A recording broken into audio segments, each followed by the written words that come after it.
You got to be careful about it.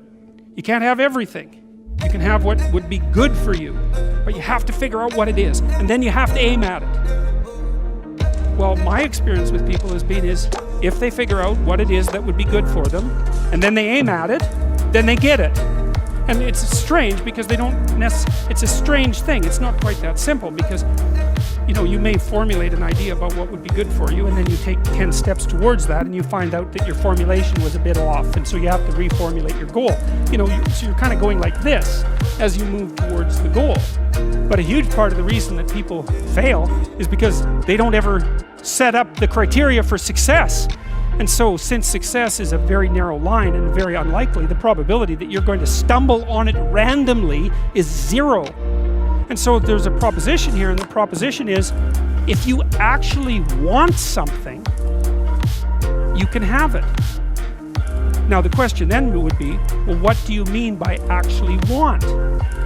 And the answer is that you reorient your life in every possible way to make the probability that that will occur as certain as possible. And that's a sacrificial idea, right? It's like, you don't get everything. Obviously.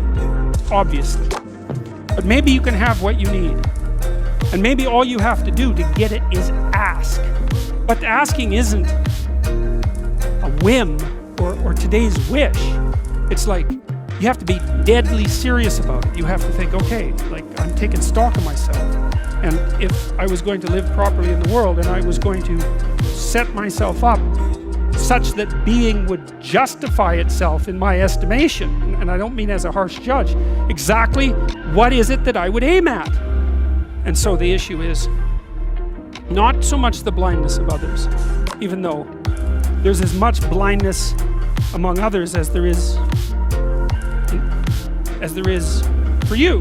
But the issue here, the advice here, the description here is, you should be concerned about what's interfering with your own vision first.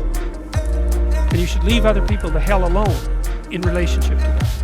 And so if your mode of being in the world is, if you would just act better, things would improve for me, or if you identify the evil and the catastrophe as something that's outside, that someone else needs to fix, or that someone else is responsible for, then you're not going to fix that. And you're going to remain blind to the things that you're doing and not doing that make things not go well. And so it's just better to think, all right, I'm probably blind in many, many ways. And maybe there are some ways that I could rectify that, because it's highly probable that you're blind in all sorts of ways. I mean, in fact, it's virtually certain.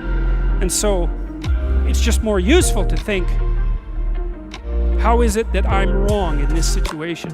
I'll tell you something that I learned to do when I was arguing with my wife, which happened quite frequently, because when you actually communicate with people, you find out that there's many things that you don't agree on. And that's because you're actually different creatures. And so if you're actually going to have a truthful conversation, then you're going to find out that you don't see things the same way, and then you can either pretend that that's not the case and gloss over it and then end up in a 30-year silent war, or you can have the damn fight when you need to have it and see if you can straighten it out.